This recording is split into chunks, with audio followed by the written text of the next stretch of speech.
Hi, ഇന്ന് ഞാൻ നമുക്കെല്ലാവർക്കും ഇഷ്ടപ്പെടുന്ന ഒരു സ്പെഷ്യൽ റെസിപ്പിയുമായിട്ടാണ് വന്നിരിക്കുന്നത്.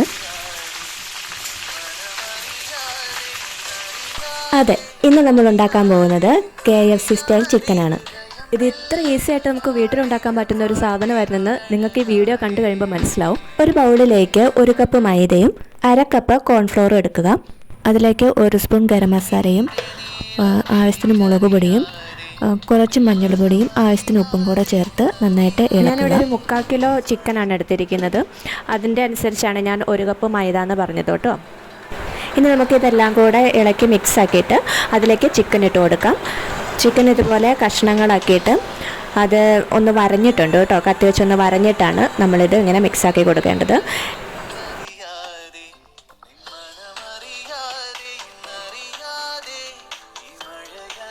ഇനി നമ്മളിതിലേക്ക് 2 മുട്ട പൊട്ടിച്ചൊഴിക്കുകയാണ്. അതിൻ്റെ ഒപ്പം തന്നെ നമ്മൾ വെളുത്തുള്ളിയുടെ പേസ്റ്റും ചുമന്നുള്ളിയുടെ പേസ്റ്റും ഇട്ട് കൊടുക്കുന്നുണ്ട്. ഇഞ്ചി ചേർക്കുന്നില്ല കേട്ടോ. കുറച്ച് നാരങ്ങാനീരും കൂടി ഒഴിച്ച് നന്നായിട്ട് ഇളക്കി യോജിപ്പിക്കണം. എന്നിട്ടൊരു 10 മിനിറ്റ് ഇത് റെസ്റ്റ് ചെയ്യാൻ വെക്കാം. ഇനി നമുക്ക് വേണ്ടത് കുറച്ച് ഓട്സാണ്. ഒരു പ്ലേറ്റിലേക്ക് കുറച്ച് ഓട്സ് ഞാൻ എടുത്ത് വെച്ചിട്ടുണ്ട്. 10 മിനിറ്റ് കഴിഞ്ഞാൽ നമ്മുടെ ചിക്കൻ ഓരോന്നായിട്ടെടുത്ത് ഈ ഓട്സിലേക്ക് മിക്സ് ആക്കാം. ഓരോ ഭാഗത്തും ഓട്സ് നന്നായിട്ട് പറ്റിയിട്ടുണ്ടെന്ന് ഉറപ്പാക്കാം. ഓട്സ് ഉപയോഗിച്ചുണ്ടാക്കുന്നത് കൊണ്ട് തന്നെ ഇതിന് ടേസ്റ്റും ക്രിസ്പിനെസ്സും കൂടുതലായിരിക്കും. ഒരു മീഡിയം തീയിലാണ് കേട്ടോ ഇത് ഫ്രൈ ചെയ്യേണ്ടത്.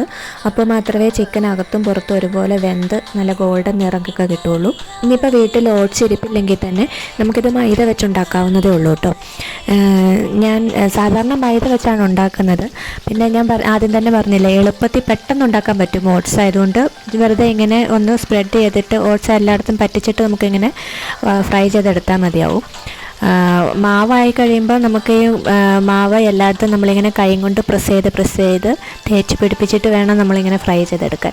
അപ്പോൾ ഇതാകുമ്പോൾ സമയം നമുക്ക് ഒരുപാട് ലാഭമുണ്ട് കേട്ടോ. അപ്പോൾ ഓട്സ് ഇല്ലെങ്കിൽ നമുക്ക് മൈദ കൊണ്ട് ഇതുണ്ടാക്കാവുന്നതേ ഉള്ളൂ. ഒരുമിച്ച് അധികം കഷ്ണങ്ങൾ ഇടാതിരിക്കാതിരിക്കും കേട്ടോ നല്ലത്. അപ്പോൾ നമുക്ക് മറിച്ചിടാനൊക്കെ എളുപ്പമുണ്ട്. കുറച്ച് സമയത്തിനുള്ളിൽ തന്നെ നല്ല ഗോൾഡൻ ബ്രൗൺ നിറമാവുന്നതും ഓട്സ് മനോഹരമായി ക്രിസ്പി ആവുന്നതും നമുക്ക് കാണാം കേട്ടോ. പുറത്തുനിന്ന് വാങ്ങുന്ന KFC സ്റ്റൈൽ ചിക്കനെ വെല്ലുന്ന ക്രിസ്പിനെസ് ആണ് കേട്ടോ ഇതിന്. ഓരോ കഷ്ണം പൊട്ടിക്കുമ്പോഴും കേൾക്കുന്ന ആ ക്രഞ്ച് ശബ്ദം കേൾക്കാൻ തന്നെ നല്ല രസമാണ്. ഇത് തക്കാളി സോസിനോടൊപ്പമോ മയോണൈസിനോടൊപ്പമോ ഒക്കെ കഴിക്കാൻ നല്ല രുചിയാണ് കേട്ടോ. ഈ റെസിപ്പി നിങ്ങൾ വീട്ടിൽ തീർച്ചയായിട്ടും ഒന്ന് പരീക്ഷിച്ച് നോക്കൂ. ഇഷ്ടമായാൽ നിങ്ങളുടെ അഭിപ്രായം കമൻറ്റിലൂടെ അറിയിക്കണേ. വീഡിയോ ഇഷ്ടമായെങ്കിൽ ഒരു ലൈക്കും ചാനൽ സബ്സ്ക്രൈബും ചെയ്യാൻ മറക്കണ്ട. പുതിയ വീഡിയോകൾ ആദ്യം തന്നെ കാണാൻ വേണ്ടിയിട്ട് ബെല്ലൈക്കണും കൂടെ എണ്ണ മറക്കും. അപ്പോൾ അടുത്ത വീഡിയോയിൽ വീണ്ടും കാണാം. Bye, take care.